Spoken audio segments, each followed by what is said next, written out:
So this was my emergency 1-year plan homeless option. Move into the trailer, but 10 years later, I'm all in for the long haul. I need my soul to scream out.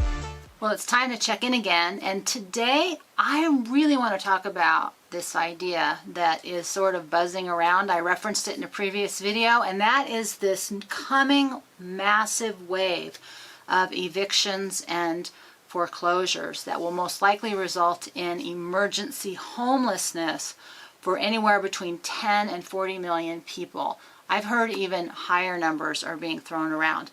None of us know exactly what the future holds, but one of the key things that's very different about the before time, 2008, 2010, that was the wave I was caught up in. And this current wave is not being talked about. So I want to highlight just this one critical point about what's different about this wave of homelessness, evictions, foreclosures, and why it will change everything as we go forward into the future. So with that, we're going to take a deep breath, and I'm going to see you on the other side. So the flies are still here. And this is the necklace. Remember I talked in the previous video about someone wanting to snatch my necklace? This is the little tiny fire opal. I love fire opals. So I just thought I would wear that. Break's over. Let's get back to the rest of the video. So what's going to be different about this wave and the last wave? So if you remember, for those of you who were around and paying attention, that in 2008 there was a wave of foreclosures and lots of people lost their homes, and I was part of that initial over the cliff moment where everybody found out that they didn't even own their title. All these things were going on, but the bottom line was a lot of people lost their homes. And as a culture, as a society, as civilization, America has kind of recovered from that, but now we are lurching into something that looks very similar, but I want to talk about why it's so different. And the key thing, drum roll, that's different, when it happened before, when it happened to me, when it happened to millions, there was an infrastructure, there was an infrastructure to support being homeless. So while it was an overwhelming experience for me personally and so many other people, it wasn't happening to everybody. But what's different about now is everybody's not losing their home. We're not having a mass 100% eviction like in a natural disaster. But we're looking at about 50% of our society, our civilization, losing their job, losing their retirement money, losing so much, and systems being shut down, that infrastructure is not there to support people who are losing everything. And when I talk about infrastructure, I was watching Bob Wells, Cheap RV Living, really good 9 points to being homeless, how to deal with an emergency eviction and live in your car. And I started to see a lot of these videos, so I wanted to watch his video. And one of his key components was to not look at it as a survival situation and embrace it as an adventure. And I say that is totally wrong, because we are moving into a super survival mode right now. And if you don't get hardcore with eyes wide open, not to increase our fear, not to be scary, but to be realistic, because one of his key components, and most people who are nomadic will tell you this, is to join a gym, right? To take a shower. Where do you get water? Water is gotten in public places, restaurants, bathrooms.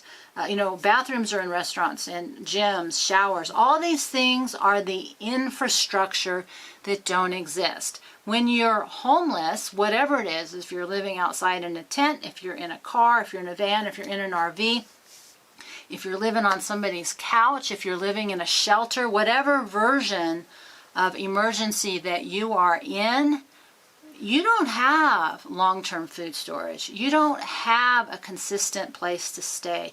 You are in constant motion with the inability to do long-term critical infrastructure building. And that is so key. And when I left, 10 years ago, I only left for a year because in my mind, I was going to travel in a trailer, find a new place to live, and choose slowly. I didn't want to do that thing where I was just jumping from one house to the next without really being able to get a feel for the area that I wanted to invest, which I thought would be New Mexico.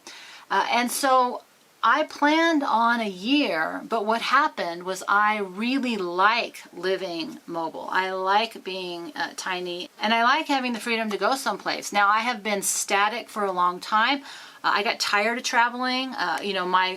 My line around that was, I'm tired of telling my story over and over and over again because I couldn't develop long-term connections with people while I was in progress. When I left, when I lost everything, there was still a lot of stigma and judgment around that. There was a lot of like, why would you do that? And there was a lot of trailer trash. People lived in RVs because they were snowbirds or they were retired, but they weren't, pre-retirement age, traveling around trying to make a living. That was something that came next. The majority of the people who did the nomad movement had a source of income that was non-location dependent. And everybody who does this knows that income is one of the biggest issues. Anybody, as a social worker, I've worked with homeless people of all, wakes and from all areas. And there's a lot of different reasons why people become homeless. But what's different about now is there's an overwhelming number of people who are looking at uncertainty in their future. And the infrastructure, the systems to support people are going away. And that is so critical to reality check around that because one of my dreams when I left was to do exactly what I'm talking to you about now. And I've even made videos about it because I personally believe that mobile, non-stationary people have a huge contribution to the overall economy, structure, and systems in our world. But it includes a radical rethinking of the way we do business. Right now we have a migratory pattern for farms, a little bit for ranches, but that's usually frowned and looked down on. I think that, throughout history, we've had a mobile contingency. We've had people, tribes, professions move into the smaller areas because no smaller area could sustain. I know. Fly swatter is a key job component these days.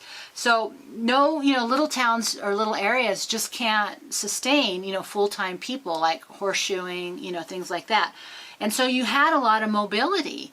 I think we're going to see that start coming back. But what is so key is rethinking and being realistic. We are in survival mode. But here's the second big key thing that I am hoping that we're going to shift our thinking around. So when I talk about survival, safety, and security, there are two ways to look at that. There is defensive. How am I going to survive when things go bad? How can I be safe when people are crazy? And how can I create security? Guns, guards, fences, things like that. I'm going to encourage you to think about it in a new way. How can I survive in such a way that we create new systems and structures to uplift everyone? How can I be safe so that everybody is safe? And how can I create security in my food, in my shelter, in my community, in my health? How can I create a secure future? Not by defending against what I'm afraid is coming at me, but by proactively being a participant in building the structures and systems we need for both stationary and non-stationary people. Because we got a wave coming that we're not going to know what to do with. And charity is not going to get us out of it. Public works by the government, like they did with the other depression, the Public Works Act, where they built infrastructure. Totally necessary, but it's not enough. We live in a different society. We live in a different level of civilization now that is both more complex, but here's what's so different than in all the previous times in history. We have the capacity to be mobile with a much higher degree of transporting our tools, our systems of living, all these things that had to be pared down and were incredibly limited. Now we can be mobile with a whole bunch of ideas and systems in our own little tiny home and take them with us and start building them out in other places. So if you are immediately homeless, this isn't too much information. But what's key, if you are looking at imminent eviction, imminent foreclosure, imminent homelessness, pay attention to what the experts are telling you. I haven't been technically homeless like that in a long time, so I don't really know a whole lot about the details of what's going on out in the world.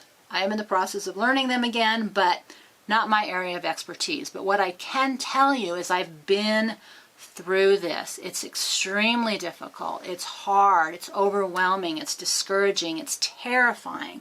But this is not an adventure, because right now, all the systems and structures that support us, how we get our food, how we get our water, how we get our health care, the ability to drive, the ability to access gas, the ability to be welcome in strange places without fear that we're bringing in a disease, without fear that we're different, that's all going away very shortly if things don't radically turn around. And they are not going to turn around if good people don't start to take action in building the new systems and structures to support what's coming at us. If you are facing eviction and homelessness, you have not failed. You have not done anything wrong. We need to remove that personal stigma, that feeling of failure, any kind of shame, any kind of embarrassment, any kind of humiliation. That part is hard, I know, because people perceive you that way. I encourage you to think about yourself as a hardcore survival, here to participate in the greatest wave of personal transition and transformation as a culture and civilization that we have experienced in our immediate memory or lifetime. This is huge. What we choose to do will determine which outcome we move into. And safety, survival, and security are the core components of building a system and structure that works for all of us. They're not about hiding out and defending our personal individual life while this blows over and things go back to normal. There is no normal anymore. There's only what we choose to embrace.